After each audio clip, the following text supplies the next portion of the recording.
Now let's talk sports. Uganda's State Minister for Sports, Peter Ogwang, and the National Council of Sports General Secretary Dr. Bernard Ogwal have held high-level talks with the Commonwealth sports leaders at the organization's headquarters in Westminster, London, as preparations intensify for the Glasgow 2026 Commonwealth Games. Have the details. The Ugandan delegation met Commonwealth Sport President Dr. Donald Rukari and the Chief Executive Officer Katie Sadlier to discuss key issues affecting the future of the Commonwealth Games, including measures to ensure the sustainability of the event. A major highlight of the discussions was the possibility of Africa hosting the Commonwealth Games for the first time through a multi-nation hosting approach. The proposal mirrors the approach adopted for the FIFA World Cup and the 2027 Africa Cup of Nations, where neighboring countries jointly stage the tournament. Uganda, Kenya, Tanzania, or Rwanda. These are four. These are almost. Let me talk about Uganda, Kenya, and Rwanda because these are Commonwealth countries. Yes. These three, which are the facilities which are required? Even Tanzania. That we discussed at a board is that we're really keen to get, whether it's the youth games or the main games, into Africa. It's a big issue for us that we're almost 100 years old and we have yet to have a games in Africa. And so we're trying to drum up, we've had Nigeria come very close in terms of 2030, and hopefully they're still interested in, but so whether it's youth games or main games, it's something that we would love you to consider. Because we're very passionate. I think both Don and I will go to the Olympic Youth Games in Senegal, but a Commonwealth Youth Games in Africa would be absolutely fantastic. The meeting also explored Commonwealth Sports' vision of rotating its board meeting amongst its 74 member nations and territories to promote greater inclusion and strengthen engagement across the Commonwealth. With less than a fortnight remaining before the Glasgow 2026 Commonwealth Games, Dr. Rukare briefed the Ugandan officials on the final stages of preparations and the activities planned ahead of the opening ceremony. Everything seems to be okay.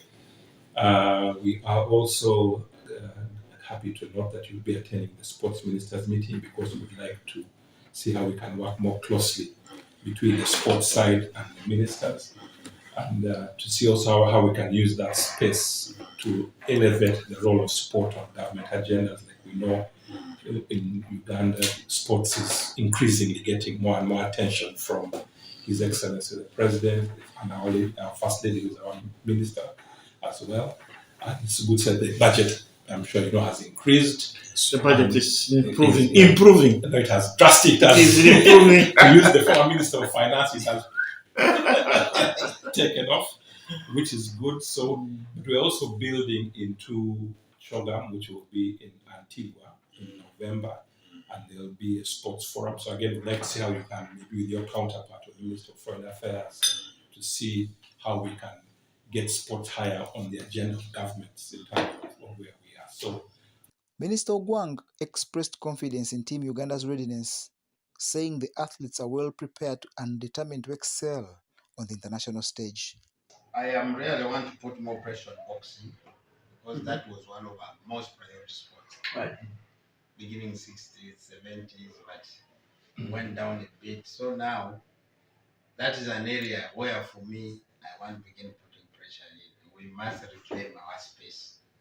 Because the best boxers who the country has come up with or has developed have all come from the Commonwealth Games. Yes. And they ended up by becoming big names in international arenas. So for us as a country, boxing, and of course athletics, this time around all the big boys are out. Cheptegei, Kiplimo. But we have the young taps. The young boys. The young ones are there, but Perus will still be there. But I'm very sure we have a strong competitor on the women. Yes. That's Perus. That one I'm very sure is coming from Medo. So, but let's wish for the best. I'm happy to be here. Yes. Added that the government remains committed to motivating the team through performance-based incentives, including bonuses for medal winners and monthly remuneration. The purpose of this Commonwealth Games coming forward, my message first to the athletes is to congratulate those who are able to qualify. for the different disciplines in line with the 10, the 8 which we have already qualified in. Number 2 is to Rieko. We are fully going to support them to participate in these games. Number 3 is also to emphasize that we are fully supporting them in terms of their preparations. Number 4 is also to say that there are stipends which will come out if they are not aware out of this competition. For instance, anyone winning a gold must be reminded that you have 5 million shillings as per the directive of the president till the next games. You are entitled to 5 million shillings. Anyone winning silver, you also entitled to 3 million shillings till the next games. Anyone winning bronze, you also entitled to 1 million shillings till the next game. Besides that, I want to announce on behalf of the Minister of Education and Sports, Mama the First Lady, that we have already also provided 100 million shillings for anyone winning gold medal, 50 million shillings for anyone winning a silver medal, 30 million shillings for anyone winning a bronze medal.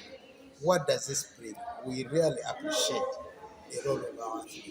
Commonwealth sport officials reaffirmed their commitment to delivering a successful games and expressed their readiness to welcoming all participating nations and territories to Glasgow for a celebration of sporting excellence, friendship, and unity.